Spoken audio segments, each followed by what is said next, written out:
Corona को मात देने में देश की दोनों वैक्सीन असरदार हैं। स्वास्थ्य मंत्रालय ने इसके आंकड़े जारी किए हैं और ये बहुत राहत की बात है। वैक्सीन को लेकर अभी भी तमाम लोगों के मन में जो शंका है उसको दूर किया गया है।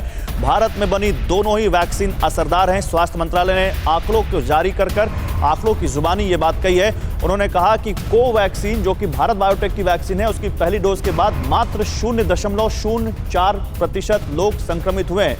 कोविशील्ड की पहली डोज के बाद तो और भी कम, मात्र 0.02% संक्रमित हुए हैं और देश में अब तक 13 करोड़ से ज्यादा लोगों को टीका लग चुका है। सरकार की कोशिश है कि जल्दी से जल्दी इसको रैंप अप किया जाए और तेज किया जाए ताकि ज्यादा से ज्यादा लोगों को वैक्सीनेट किया जा सके। देखिए, अगर लोगों के मन में ये भ्रांति थी कि वैक्सीन लगने के बाद कहीं उन पर संक्रमण का खतरा कहीं ज्यादा तो नहीं है, तो सरकार ने इस शंका को दूर किया है और बताया है कि कैसे आधा फीसदी भी नहीं, 0.04% तक लोग ही पहली डोज के बाद संक्रमित हुए हैं। आइए आपको और आंकड़े दिखाते हैं स्वास्थ्य मंत्रालय के, और आप और समझेंगे कि वैक्सीन आपके लिए कितनी जरूरी है और जो भी भ्रांतियां हैं उन सब को दूर करते हुए आप कोरोना के खिलाफ इस हथियार को इस्तेमाल कीजिए। देखिए, कोवैक्सीन और कोविशील्ड कैसे वैक्सीनेशन से आपकी जान बचेगी, समझिए। पहली डोज जिन लोगों ने कोवैक्सीन की ली उनमें से केवल 0.04% यानी 4,208 लोग ही संक्रमित हुए।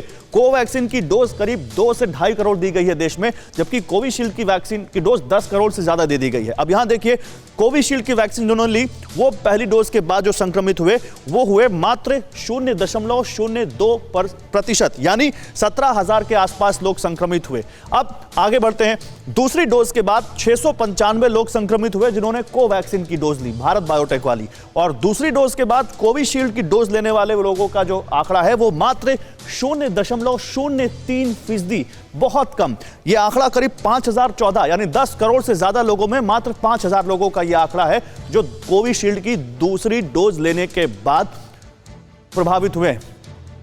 तो ये देखिए, ये आंकड़े बताते हैं कि हम सबको वैक्सीन पर भरोसा करना होगा, सरकार की बात माननी होगी।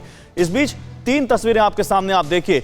ऑक्सीजन बैंक की शुरुआत हुई है तो कहीं पर स्टील प्लांट से ऑक्सीजन भरी जा रही है और बोकारो से यूपी के लिए ऑक्सीजन लाई जा रही है। तो सरकारें, देखिए, आप सवाल पूछिए सरकारों से, बिल्कुल ये वक्त है सरकारों से सवाल पूछने का, चाहे केंद्र हो या राज्य सरकारें हो, कि आपने पहले से ऑक्सीजन का इंतजाम क्यों नहीं किया। लेकिन अब लगता है कि देश में इसको लेकर अब सतर्कता आई है और पूरी कोशिश की जा रही है कि ऑक्सीजन की कमी को पूरा किया जाए। फिक्र आपकी, सोमवार से शुक्रवार रात 9 बजे सिर्फ TV9 भारतवर्ष पर।